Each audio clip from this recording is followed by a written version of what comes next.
My name is David. I'm 43 years old, and I own a small construction company. Nothing glamorous. We remodel kitchens, repair storm damage, pour foundations, replace roofs, whatever honest work keeps a crew busy and food on their tables. I built that business one contract at a time, one 12-hour day after another. I knew what it meant to carry weight. I just didn't realize that one day I'd be carrying an entire family who would barely notice my shoulders were there. When I married Michelle, she came with 2 little boys. Ethan was 9, Owen was 7. Their biological father, Brad, had already perfected the art of disappearing. He wasn't completely gone. That would have been easier to understand. Instead, he existed in short phone calls, birthday texts, and promises that always seemed to collapse under their own weight. "I'll come next weekend." Something came up. "I'll take you fishing next month." Work got crazy. "I'll send the money tomorrow." Tomorrow never arrived. The boys would wait by the window anyway. Children have an incredible talent for believing people who have never earned their faith. I never tried to compete with Brad. That wasn't my job. I wasn't interested in replacing him or convincing 2 little boys to call me Dad. I figured respect wasn't something you demanded. It was something you earned over time. So I showed up. Every single time. When Ethan broke his arm riding his bike, I was the one sitting beside his hospital bed until 2 in the morning. When Owen got pneumonia in 5th grade, I slept in the uncomfortable chair next to him because Michelle had to work early. When the furnace died in January, I fixed it. When the roof leaked during a thunderstorm, I climbed up there myself. When the mortgage payment was due, I paid it. Always. Quietly. 7 years passed that way. My business grew. Not enough to make us rich, but enough that nobody in the house had to wonder whether the lights would stay on. I paid the mortgage, the electric bill, the water, the internet, every phone bill, every streaming subscription, every weekend when the boys wanted spending money to go out with friends, every pair of basketball shoes, every baseball registration fee, every school supply list, every field trip, every birthday present, every Christmas. I never made speeches about it. I never handed anyone receipts. I just paid them. Because that's what parents do. Michelle handled groceries and helped where she could, but my income carried the house. We both knew it. I never held it over her head because marriage isn't supposed to be a scoreboard. At least, that's what I believed. Brad drifted through their lives like a tourist. He'd call every few weeks. "Sorry, buddy. Things have been crazy." Then he'd promise another visit. Another gift. Another memory he never intended to make. Still, whenever his name appeared on their phones, Ethan and Owen lit up like Christmas morning. I'd watch them smile, while I quietly paid another insurance bill in the next room. Funny how the man who gives hope is remembered. The man who pays for the hope is forgotten. As the boys became teenagers, something changed. The gratitude disappeared first. Then the manners. Then the respect. It happened so gradually that I kept convincing myself it was normal. Teenagers roll their eyes. Teenagers push boundaries. Teenagers think adults are stupid. That's what everyone says. But there comes a point where immaturity turns into entitlement. Ethan started leaving dishes wherever he finished eating. Owen treated every room like someone else would clean it. If I asked them to help around the house, they'd sigh dramatically, like I'd interrupted something important. "Can you take the trash out?" "In a minute." The minute never came. "Can you mow the lawn?" "I've got plans." Their plans always seemed more valuable than mine. I worked 50, sometimes 60 hours a week. They couldn't spare 20 minutes. Whenever I tried to enforce even the simplest rule, Michelle stepped in before I finished the sentence. "They're teenagers, David." "I know. Don't make such a big deal out of it." I let it go. Again. And again. Until one Friday evening. The internet had gone down because the provider was replacing equipment in our neighborhood. Nothing I could control. Ethan stormed into the kitchen holding his phone. The Wi-Fi's dead. I know, I said. They said it'll be back in a couple hours. A couple hours? He groaned. Owen looked up from the couch. What are we supposed to do? I laughed. I don't know. Talk to each other. Either of them smiled. Later that night, I asked both boys to be home by 11. Simple rule. School night. Nothing unreasonable. Ethan looked at Owen. Owen smirked. Then they both laughed. Actually laughed. Right in my face. Ethan shook his head. You really think you make the rules? I live here, I answered calmly. So yes.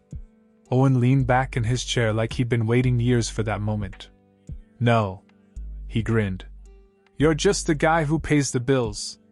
The room went silent. Not because of what he said. Because of how easily he said it. Like it had been obvious all along. Ethan laughed harder. Yeah. That's literally your job. I looked at Michelle. Surely she'd stop this. Surely she'd remind them that disrespect had consequences. Instead, she sighed. David. I waited. Don't make this into a bigger issue than it needs to be. I stared at her. They just told me I'm nothing but a wallet. They didn't mean it like that. I think they did. They're frustrated. No, I said quietly. They're comfortable. Neither boy apologized. Neither one looked embarrassed. Why would they? Their mother had just taken their side. And in that moment I realized something that hurt far more than Owen's words. I had all the responsibility. None of the authority. I carried the family. But I wasn't allowed to lead it. I said nothing else that night. I simply stood up. Walked upstairs. Closed my office door. And for the first time in 7 years, I stopped trying to convince anyone what my place in that family was. The next morning, nobody mentioned what had happened. That was the first insult after the insult. Michelle moved through the kitchen like the night before had been a spilled cup of coffee, something wiped away before it could stain. Ethan came down in his hoodie, eyes half open, thumbs moving across his phone. Owen followed him, yawning, scratching at his hair, stepping over the backpack he had left in the hallway 3 days earlier. Nobody looked ashamed. Nobody looked worried. I sat at the table with my coffee cooling between my hands, watching the family I had carried behave as if I had not been cut open in front of them. Maybe that was when the decision truly settled inside me. Not during the laughter. Not even when Owen said I was just the guy who paid the bills. It was the morning after, when the house expected me to keep breathing the same air, paying the same bills, swallowing the same poison, and calling it peace. So I said nothing. Silence has weight when a man finally means it. I went to work early. I drove to a job site where one of my crews was framing an addition for a couple expecting their first child. The air smelled like sawdust and damp earth. Men called my name, asked questions, needed decisions. There, at least, my voice still mattered. If I said move the load-bearing wall, they moved it. If I said the beam was wrong, they fixed it. No one laughed and told me I had no right to speak. Funny thing, respect. You can earn it from strangers with a firm handshake and a clean invoice. But inside your own home, you can bleed for years and still be treated like rented help. By noon, I was sitting in my truck with my laptop open on the passenger seat. I stared at the family account for a long time. Numbers. Payments. Subscriptions. Transfers. My fingerprints were on everything. Ethan's phone. Owen's phone. Michelle's phone too, though hers I left alone. The internet package with the ridiculous speed they insisted they needed. 3 streaming services. 2 gaming subscriptions. A music plan. Weekend transfers every Friday afternoon because teenagers apparently needed money to sit in cars, eat overpriced burgers, and pretend they were independent. Sports fees. Equipment plans. School lunch accounts. Gas money. Clothing apps. Little conveniences. Little luxuries. Little open wounds. I scrolled through the list, and each automatic payment felt like a confession I had been making without realizing it. I had trained them to believe contempt was free. That was my failure. Not loving them. Not providing. Not showing up. My failure was accepting disrespect as the cost of staying married to their mother. I canceled Ethan's phone first. My finger hovered over the confirmation button. A memory rose up before I could stop it. Ethan at 11, standing in the driveway with a cracked helmet after falling off his bike. He had tried so hard not to cry until I knelt in front of him and said, "It's okay, buddy. Pain doesn't make you weak." He had hugged me then. Hard. Like I belonged somewhere inside his world. I pressed confirm. Disconnected at the end of billing cycle. Then Owen's. Another memory. Owen at 9, half asleep in the back seat after a school play. He had worn a cardboard crown, and his face had been painted gold. He whispered, "Thanks for coming, David," like he was embarrassed to need me there. I pressed confirm. The music plan went next. Then gaming. Then the streaming services. Then the weekend transfers. I did not touch food. I did not touch the roof over their heads. I was angry, not cruel. But everything extra, everything that made their lives comfortable, while they mocked the man funding that comfort, ended with a few quiet clicks. No shouting. No slammed doors. No speech. Just consequences. When I closed the laptop, I felt no victory. That surprised me. I thought there might be satisfaction, some sharp little pleasure in finally pushing back. There was none. Only a hollow calm. Like standing in the ruins of a house you built yourself, knowing the fire had started years ago, and you had simply stopped pretending smoke was fog. That evening, Ethan noticed first. I had just come home, boots still dusty, shoulders sore, when he came into the living room holding his phone in front of him like it had betrayed him. "Why is my data not working?" I didn't look up from untying my boots. "Ask your real dad." He froze. "What?" I pulled one boot off, then the other. "You heard me." Owen leaned over the couch, frowning. "What does that mean?" "It means your phone plan is no longer my responsibility." Ethan laughed once, but it came out wrong. Too thin. Too quick. "Are you serious?" "Completely." Michelle came out of the kitchen, dish towel in her hand. "David." There it was again. That warning tone. Not concern. Not regret. A warning. As if I were the danger in the room. I stood up slowly. My knees cracked from the day's work. I looked at all three of them, and for once, I did not soften my voice. "Last night, I was informed that I am just the guy who pays the bills. So I decided to stop being that guy." Ethan's face hardened. "That was a joke." "No, it wasn't." Owen rolled his eyes. "You're really going to be dramatic about one comment?" "One comment?" I asked. My voice stayed quiet, but the room changed around it. "One comment is forgetting to say thank you. One comment is snapping because you had a bad day. What you said was the truth slipping out. And what your mother did was make sure I understood it." Michelle flinched. "Good. She needed to." "David," she said softer now, "they're kids." "No.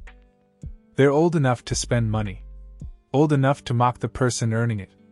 Old enough to know exactly who Brad is when they want to use his name against me.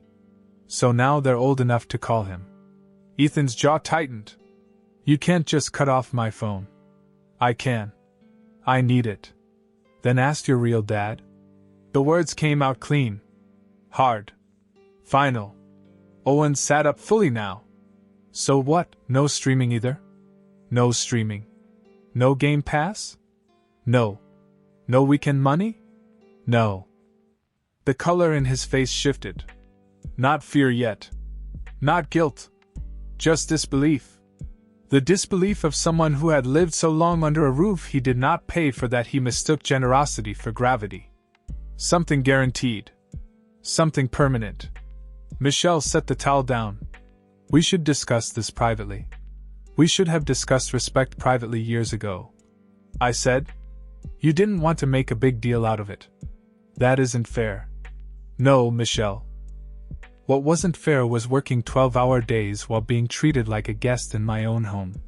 What wasn't fair was paying for boys who learned they could laugh in my face because you would protect them from consequences.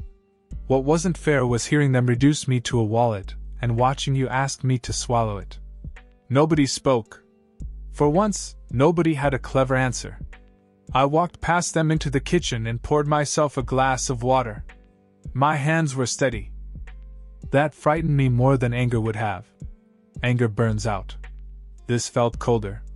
This felt like a door locking. The next 2 days were almost peaceful, but only because they did not yet understand the size of the hole I had left behind. Then the small collapses began. Ethan's phone lost service first. He came downstairs furious, saying he could only use Wi-Fi now. Then he remembered the Wi-Fi password had changed. I had downgraded the plan and reset the account. Michelle still had access. I still had access. The boys did not. Owen tried to log into one of the streaming accounts after dinner. Payment failed. He tried another. Cancelled. He swore under his breath, not quite loud enough to challenge me, but loud enough to make sure I heard. I heard. I let it pass. By Friday afternoon, the real panic arrived. Weekend money. For years, every Friday at 3 o'clock, both boys got a transfer. Nothing huge, but enough for food, movies, gas with friends, whatever they did when they vanished for hours and returned smelling like fries and cheap cologne. That Friday, nothing came. At 3:17, Owen texted me. Where's the money? I looked at the message while sitting in my truck outside a supplier's warehouse. Rain tapped against the windshield. I typed 4 words. Ask your real dad? 3 dots appeared. Disappeared. Appeared again. Then Ethan called. I let it ring. He called again. I answered on the 3rd attempt. What is your problem? He snapped. I watched rainwater slide down the glass in crooked lines. My problem was believing I could buy enough patience to be respected. He groaned. Dude, seriously? We have plans tonight. Then call Brad. He's not going to send money that fast. That sounds like something you should discuss with him. You're being petty. No, I said. I'm being accurate. He went quiet. I could almost hear the math beginning in his head. The distance between his mouth and his wallet. The gap between the father he claimed and the man he used. You're really doing this? I already did. He hung up. That night, both boys stayed home. Their friends left without them. No dramatic music played. No thunder cracked over the roof. Just 2 teenagers sitting in a living room they suddenly found boring because the world outside had continued without their allowance. Owen paced. Ethan stared at his dead phone like grief had a screen. Michelle avoided my eyes. Good. The house needed to sit with itself.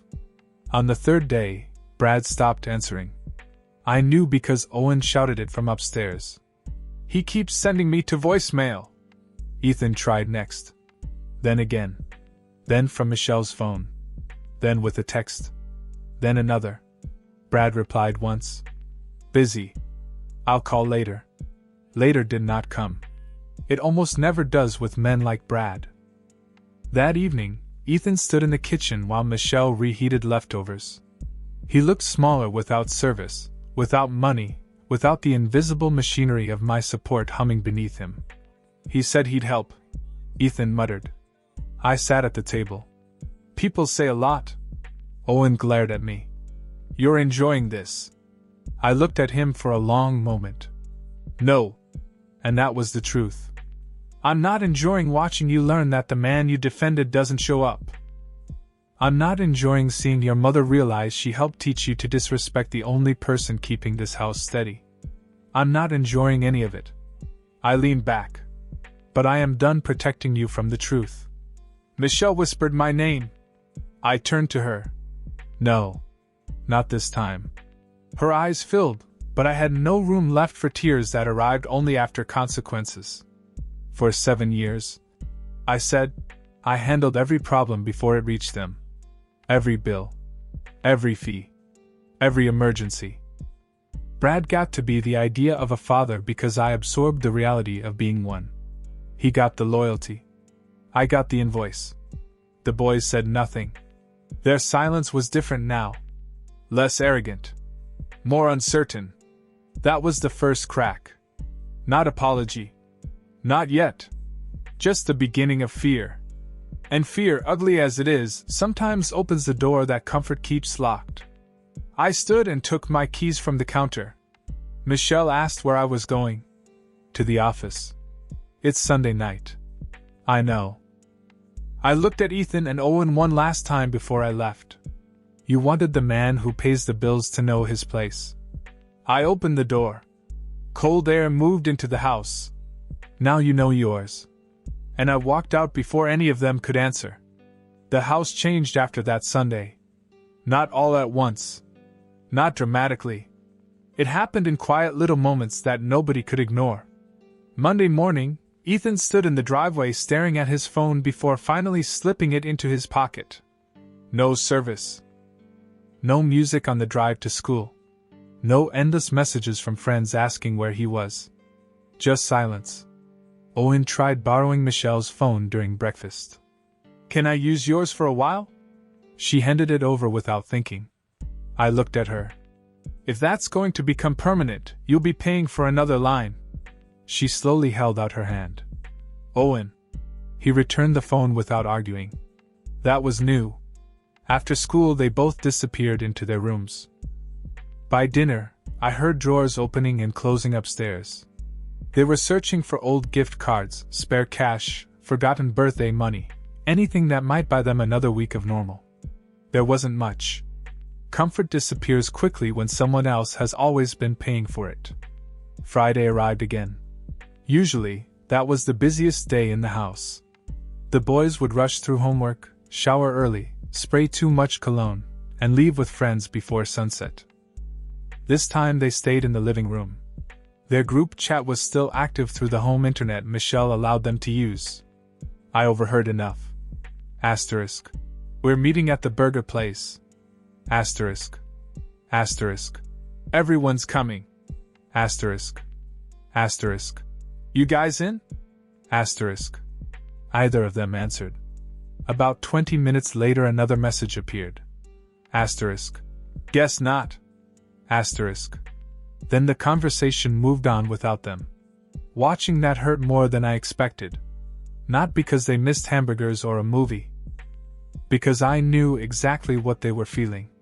Being left behind. I'd been feeling that for 7 years.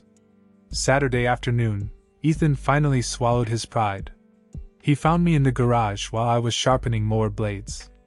Can we talk? I kept working. You already are. He shifted his weight. I called Brad again. I nodded once. And? He didn't answer. I waited. I texted him. What did he say? He said he's short on money. The garage fell silent except for the sound of the sharpening wheel. Finally Ethan asked, Did you know he'd do that? I shut the machine off. No. You really didn't? No. I looked him straight in the eye. I just knew I wasn't going to protect him anymore. He frowned. What does that mean? It means every time he disappeared I filled the gap. Every bill he ignored I paid. Every promise he broke, I covered the damage. You boys never had to notice because I made sure you didn't. His expression slowly changed. Almost confused. You never told us. I wasn't looking for applause. He looked down at the concrete floor. I guess I never thought about it. I know. That sentence carried 7 years inside it. That evening Owen approached me. He wasn't angry anymore. He looked tired. My baseball registration opens next month. I know. I don't have the money.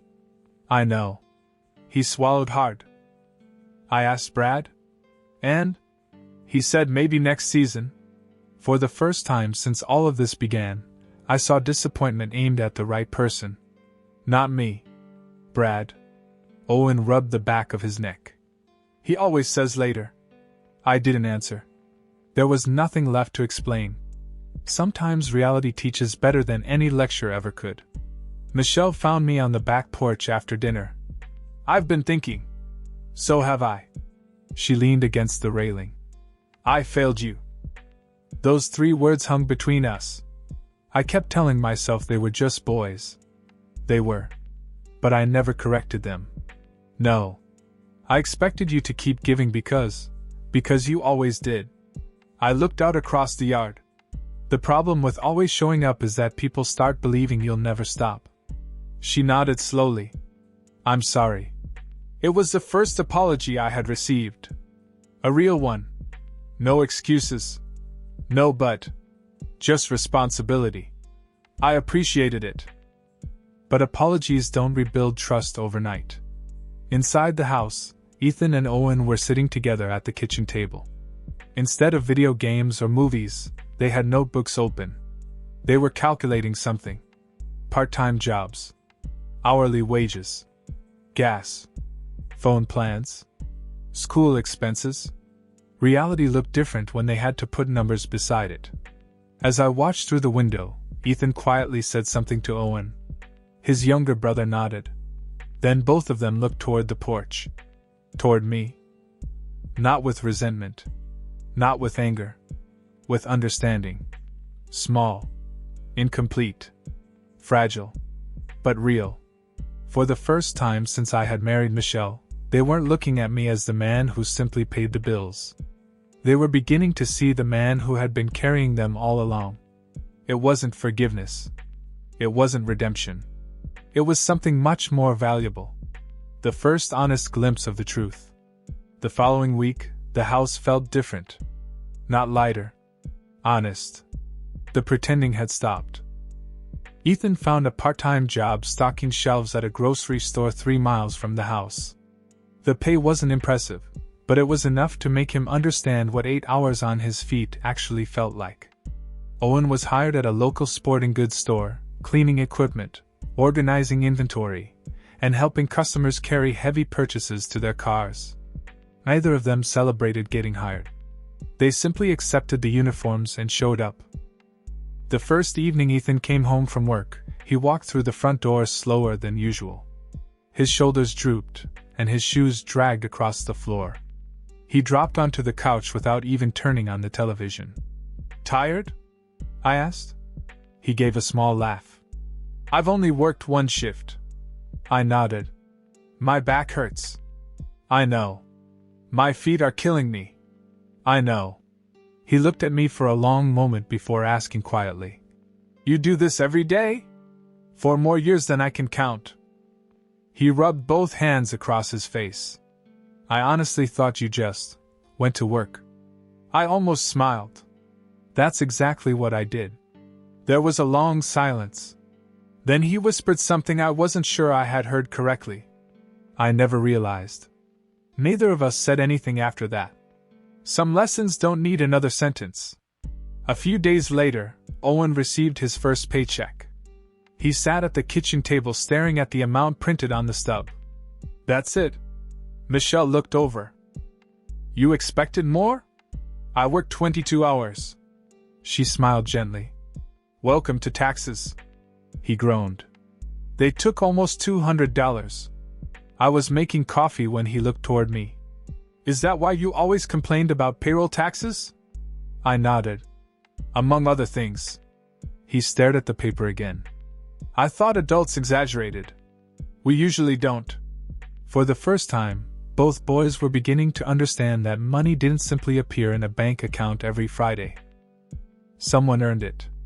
Someone sacrificed weekends for it. Someone came home exhausted because of it. For years, that someone had been me. Saturday afternoon, Ethan knocked on my office door. Come in. He stepped inside carrying a small envelope. I wanted to give you something. I frowned. What is it? He placed $200 on my desk. For my phone. I looked at the money. You don't owe me back payments. I know. I canceled the plan. I know. He swallowed. I just I don't want you paying for everything anymore. That sentence hit harder than any apology could have. Not because of the money. Because of what it meant. He finally understood. I pushed the envelope back toward him. Keep it. No. Ethan. He shook his head. If I keep expecting you to cover everything, then I didn't learn anything. For several seconds neither of us moved. Finally I accepted the envelope. Not because I needed the money. Because refusing it would have rejected the lesson he had fought to learn. That evening, Owen approached me in the garage. I owe you an apology. I set my wrench down. I'm listening. He couldn't meet my eyes. When I said you were just the guy who pays the bills. His voice cracked. I actually believed it. I know. I didn't think about everything else. He took a deep breath. You came to every game. I stayed silent. You helped with homework. Another pause. You taught me how to drive the riding mower. His eyes were wet now. You were there every time something broke. He wiped at his face, embarrassed. And I acted like none of it mattered.